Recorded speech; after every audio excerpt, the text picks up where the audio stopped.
आपके लिए लेके आए हैं टाइमर। जो स्टार डेल्टा में जो टाइमर हम लगाते हैं, तो उस टाइमर के बारे में आज हम बात करेंगे। जो स्टार डेल्टा के हम जो टाइमर लगाते हैं, जो हमारे पास ये टाइमर है, स्टार डेल्टा में जो हम टाइमर लगाते हैं वही टाइमर है। तो इसके कनेक्शन कैसे होता है और कैसे लगाते हैं, तो इसके बारे में हम बात करते हैं। तो सबसे पहले हम आपको बता दें कि हमारे पास ये स्टार डेल्टा के लिए टाइमर है। तो इसका जो कनेक्शन है ये हमारा इस प्रकार से दिया हुआ है, जैसे A1 A2। ये हमारा A1 A2 जो है सप्लाई के लिए है, जैसे 220 जो वोल्ट हम सप्लाई देते हैं इसे कॉइल को ऑन कराने के लिए, तो उसके लिए।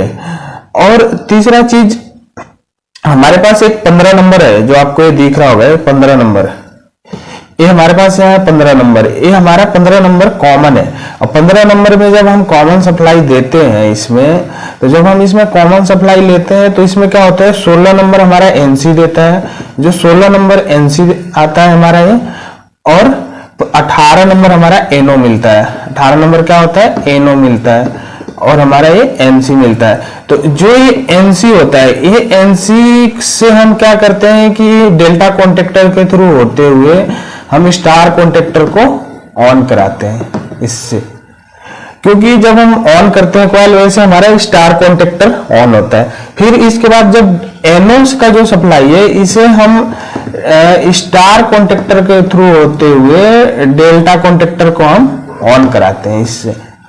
तो इस प्रकार से हम इसका कनेक्शन करते हैं। इसमें और पॉइंट है, एक 25 नंबर है। यदि आप 25 नंबर में कॉमन लेते हो, 25 नंबर को आप सप्लाई देते हो यहाँ से, तो 25 नंबर हमारा कॉमन है, तो इसमें हमारा 28 नंबर हमारा क्या होता है, NO मिल जाता है, और हमारा 26 नंबर क्या होता है, NC मिल जाता है। ये हमारे पास 26 नंबर है।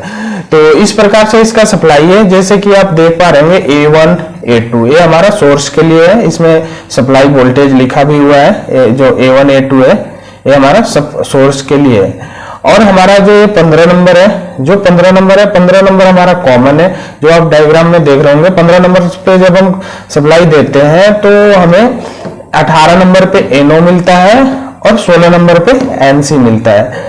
तो इस प्रकार से हम इसका कनेक्शन करते हैं। और दूसरा हमारा एक और है, एक 25 नंबर है। हम अगर 25 नंबर पे सप्लाई देते हैं तो हमें 28 नंबर पे क्या होता है, 28 नंबर पे हमें NO मिलता है, और 26 नंबर पे हमें NC मिलता है।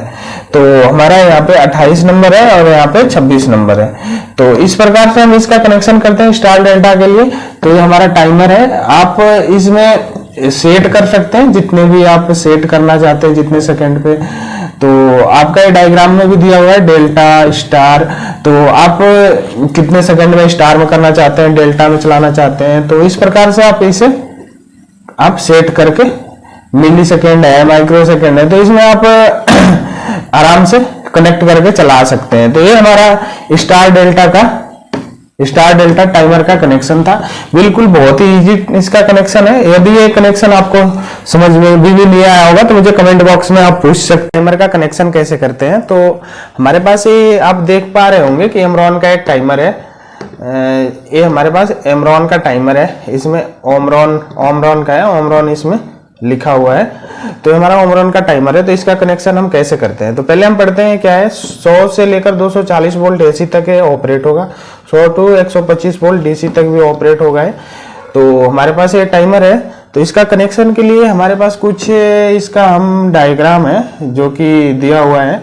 ये इसका जो मॉडल नंबर है H3CR-8 है, टाइमर है हमारा। तो कॉन्टेक्ट इसका दिया हुआ है 5 ampere 250 volt AC, 5 ampere 30 volt DC resistive load के लिए है। सोर्स 100 से 240 वोल्ट AC पे ऑपरेट करने के लिए बोल रहा है।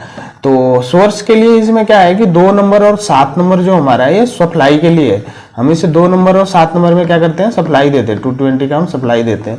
और हमारे पास 1 नंबर है, 1 नंबर और 8 नंबर। 1 नंबर पे यदि हम सप्लाई फेज को देते हैं तो हमारे पास 3 नंबर में क्या होता है कि NO मिल जाता है, और 4 नंबर में NC मिल जाता है। और यदि हम 8 नंबर पे सप्लाई देते हैं तो हमें 6 नंबर पे NO मिल जाता है और 5 नंबर में NC मिल जाता है।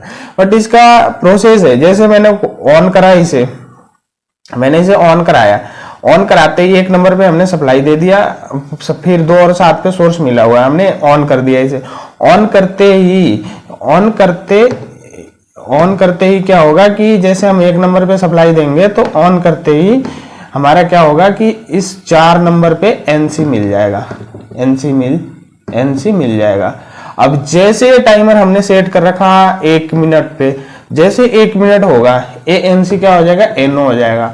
और जो हमारा 3 नंबर है ये क्या हो जाएगा, एनसी हो जाएगा। ये पहले से एनओ था, अब एनसी हो जाएगा। उसी प्रकार ये हमारा 8 नंबर का है। अगर हम 8 नंबर पे सप्लाई देते हैं तो हमारा जो 5 नंबर है इसमें हमें एनसी मिलता है। और जैसे ही हमें 1 मिनट पे सेट 1 मिनट होगा वैसे हमारा ये एनओ हो जाएगा। और हमारा जो 6 नंबर पहले से एनओ ये क्या हो जाएगा, एनसी हो जाएगा। तो बिल्कुल आसान है इसका कनेक्शन करना, आप कहीं भी आसानी से इसे यूज कर सकते हैं। तो हम इसका होल्डिंग भी आपको बताएंगे, होल्डिंग कैसे किया जाता है, इस टाइमर का होल्डिंग क्या है प्रोसेस। तो इस टाइमर से ही आप ये जो टाइमर देख रहे हैं इससे ही आप होल्डिंग कर सकते हैं। 2 पुश बटन लगा करके आप आराम से इसे एनसी और एनओ लगा करके, पुश बटन लगा करके इसे आप होल्डिंग आराम से कर सकते हैं टाइमर को। तो इसके लिए मैं एक नेक्स्ट वीडियो बनाऊंगा कि होल्डिंग कैसे करते हैं टाइमर का। बहुत ही आसान है इसका होल्डिंग करना, कोई बड़ी चीज नहीं है, बिल्कुल आसान तरीका है। तो आपको बताएंगे। अगर इसमें कोई आपको डाउट अगर लगता है तो मुझे कमेंट बॉक्स में आप मुझे पूछ सकते हैं।